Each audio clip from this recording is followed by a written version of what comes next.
Monolog kali ini kita bicara di luar konstelasi politik.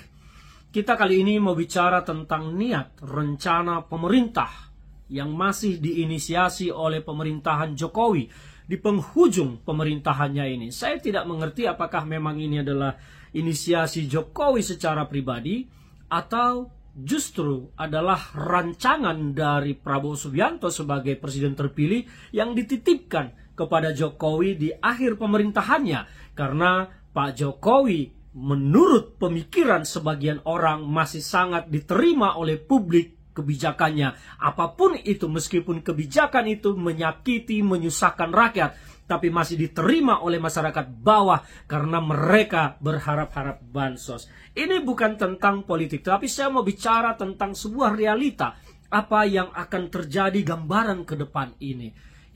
Saya melihat belakangan ini pemerintah gencar berbicara dan mengampanyekan tentang penghapusan subsidi, pengurangan subsidi, dan pemberian subsidi yang tepat sasaran terutama di sektor energi.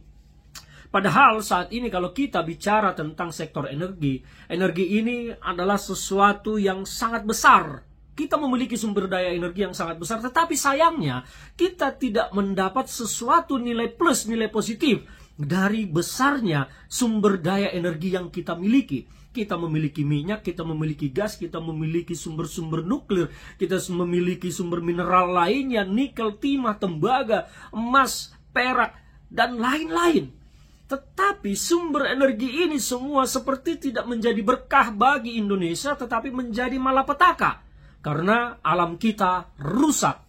Tapi dari kerusakan alam itu tidak menyumbang kesejahteraan masyarakat. Baiklah, kita melihat selama ini memang subsidi diberikan oleh pemerintah. Tetapi menurut saya, subsidi itu justru masih sangat kurang diterima oleh rakyat. Karena lebih banyak pejabat yang mendapat subsidi dari pemerintah.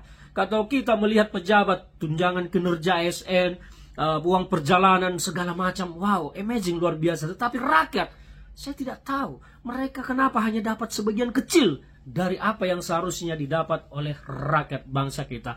Kembali ke persoalan energi, saya memperhatikan ada upaya rencana dari pemerintah ini untuk menurunkan pemberian besaran subsidi kepada masyarakat dengan metodologi pembatasan pembelian BBM.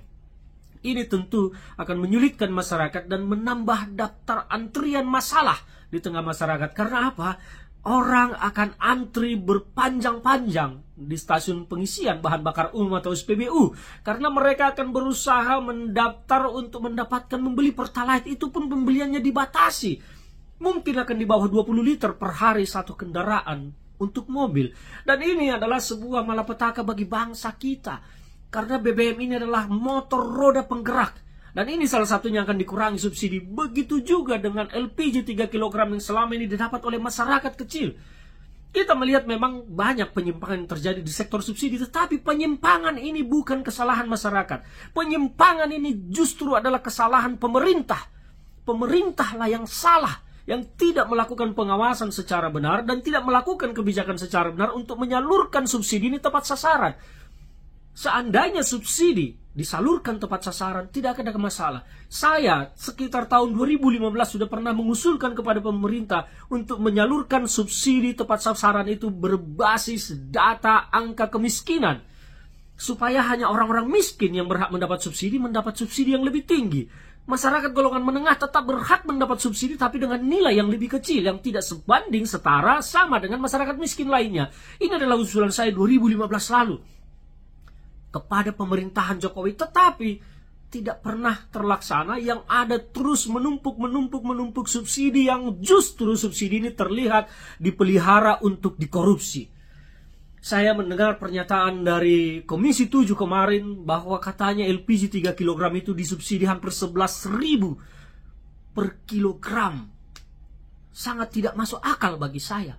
Karena per tabung menurut Komisi 7 subsidinya 33.000, artinya 11.000 per kilogram. Bagi saya ini bullshit, omong kosong, tidak benar. Kita mau menantang pemerintah dan menantang Pertamina untuk buka-bukaan harga dari LPG ini sesungguhnya. Kalau berani, kenapa pemerintah tidak melepas pasar ini ke pasar terbuka saja?